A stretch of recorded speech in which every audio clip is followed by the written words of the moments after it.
বাংলাদেশের কৃষি ও কৃষকের উন্নয়নে ৩ দশকের নিরলস পরিশ্রম শাইখ সিরাজের। তৃতীয় বিশ্বের এই দেশে কৃষিকে এগিয়ে নিয়ে যাওয়ার অন্যতম অংশীদার হিসাবে তাকে স্বীকৃতি দিয়েছে জাতিসংঘ।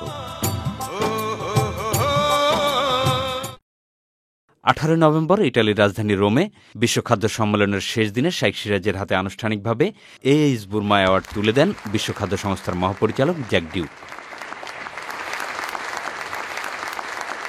If we do not highlight the crises and challenges of the farmers as well as their success stories. প্রথম বাঙালি এবং পঞ্চম এশীয় হিসেবে এই পদক গ্রহণ করে দেশে ফিরলে বিমানবন্দরে উষ্ণ সম্বর্ধনা জানানো হয় চ্যানেল আইয়ের পরিচালক ও বার্তা প্রধান শাইখ সিরাজকে। Shaikh Siraj will deserve this now further to walk as he did over the last decades. And I'm sure that there will be new opportunities to be recognized internationally, but this is, I think, the biggest award ever given to a Bangladeshi. Normally it goes to big countries like USA or Egypt or India. This time Bangladesh got it and we are very proud. বিশ্ব দরবারে শাইখ সিরাজের এই পদক গ্রহণ বাংলাদেশকে সম্মানিত করেছে বললেন কৃষি সচিব।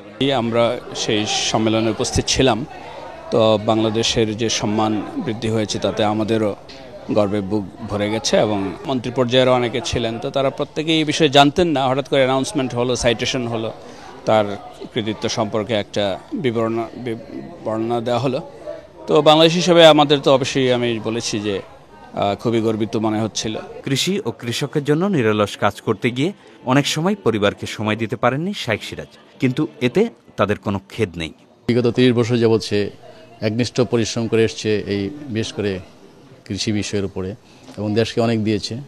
সো দ্যাট আমরা আশা করি সে দেশকে কৃষির দিকে আরও এগিয়ে নিয়ে যাবে। বিশ্ব খাদ্য সংস্থার এইচ বুরমা পদকে সম্মানিত ইমপ্রেস টেলিফিল্ম লিমিটেড ও চ্যানেল আইয়ের পরিচালক ও বার্তা প্রধান শাইখ সিরাজ চ্যানেল আই কার্যালয়ে পৌঁছালে বার্তা বিভাগ সহ অন্যান্য বিভাগের পক্ষ থেকে শুভেচ্ছা জানানো হয় তাকে। শুভেচ্ছা জানান সুবহানু দাহিরাও। সঞ্জয় চাকরি, চ্যানেল আই, ঢাকা।